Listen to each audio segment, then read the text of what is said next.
I also want to share a little bit about what transferable skills I have used in procurement that have helped in other aspects of business.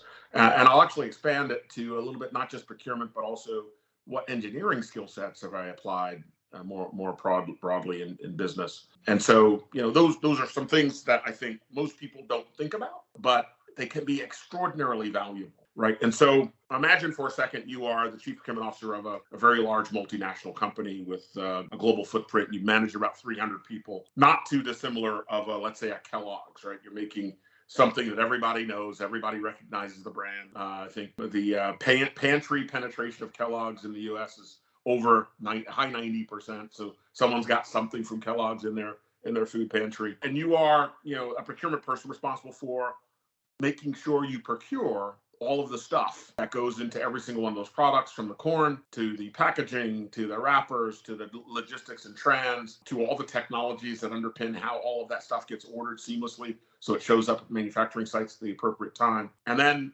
you also support all of the other kind of shared services functions like legal, HR, INT, so information technology, and commercial, right? Marketing, and obviously R&D, right? So you end up as procurement, if you are a kind of intellectually curious person, and the sum total of that is something like, 50,000 suppliers and 300 different categories. If you are intellectually curious in the least, you will learn a lot about what people are buying, what challenges they're seeing. It is probably one of the most compelling business generalist roles that you can have in the business, because you get a smattering of just about what everybody is working on. Every strategy in the business, in R&D, in commercial, in manufacturing, every strategy is kind of shared with procurement, because oftentimes they need third-party help to get after delivering and executing against that strategy. And so you're involved in those deals. Commercially, every market executes basis of contract. And so your facility and understanding the 80 pages of terms and conditions and being able to distill that into business actions, critically important and potentially invaluable. From a research and development perspective, you know about what's going on in the pipeline, because oftentimes a lot of that stuff is being executed by third parties, or some of that stuff is being executed by third parties. And you can learn a lot about not only those processes, but also what we're trying to do to differentiate our products, differentiate our offerings in the market. It's a very, very procurement awesomely is one of the most comprehensively impactful roles from the perspective of learning about your business, and that exists. And unless you have ever been in a role like that, you may not necessarily translate it the way I just translated it. But for me, that's been one of the massive learnings. And then the other thing I always try to do, and this is part of my engineering training, is in engineering, you're always trying to leverage the best practice you learn in some area and reapply it anywhere else in the business where you think it can add meaningful impact, right? And so this best practice reapplication framework is a core engineering discipline that in procurement I'll share one of the unlocks that I had that I thought was wicked cool. So I was working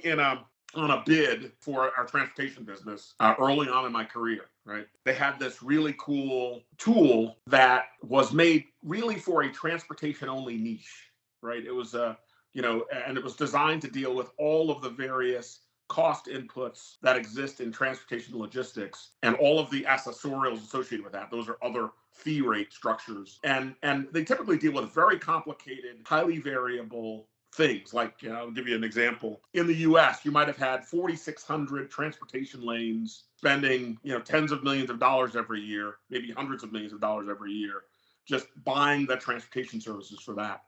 And every single route had a cost structure, had a series of accessorials, had a different kind of cost basis. And so there was a bespoke tool. Back then it was called CombineNet. It's very early in my career. This bespoke tool that would basically allow you to look at all those rates and help you award the all of 4,600 lanes to the right trucking companies to get the optimal cost across that entire network, inclusive of the constraints, because certain carriers would give you a rate and it would be based on just certain lanes or a certain utilization framework. And so it required kind of this second order math to get after all of the data.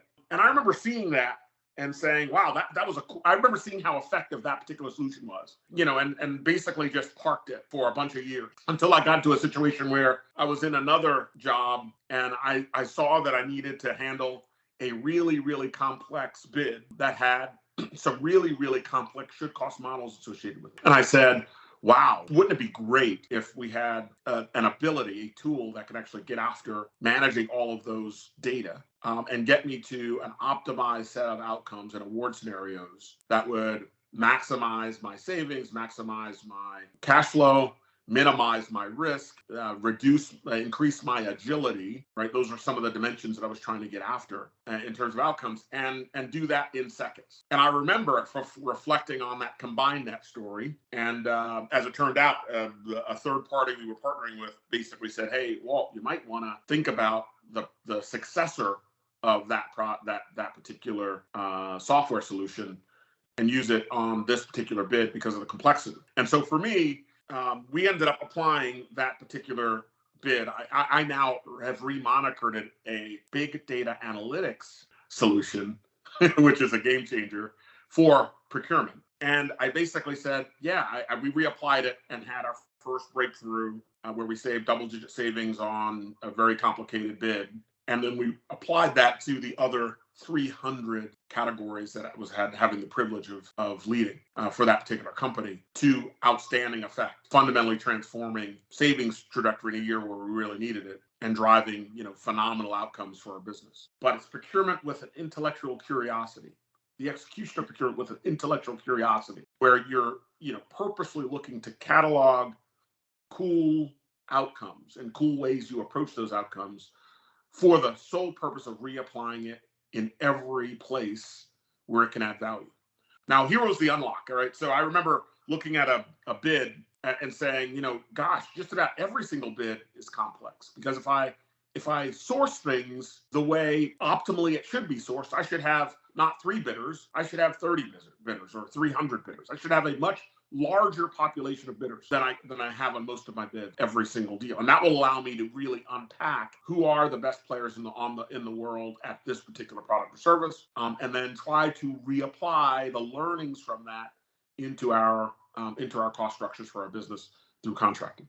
And so when I had the unlock that, every single bid really has a complexity that warrants looking at stuff in an optimization framework, it's a game changer. And I believe that, quite frankly, every single sourcing player on the planet should be leveraging a tool called optimization on every bid to get after maximizing the number of suppliers you can include without it, without breaking under the weight of all of the digital analytics costs. You'll be able to get to actionable insights in ways that add value. And so it's procurement for problem solving, but these problems are massively complex. And so you need, a big data analytics platform to help kind of get to an optimized set of outcomes, in my view, across all of procurement. And by the way, that's been, spoiler alert, that's been a huge part of how I think about procurement, and quite frankly, how many of my teams have been able to deliver outlier performance on savings and on our metrics, because we're using tools in a way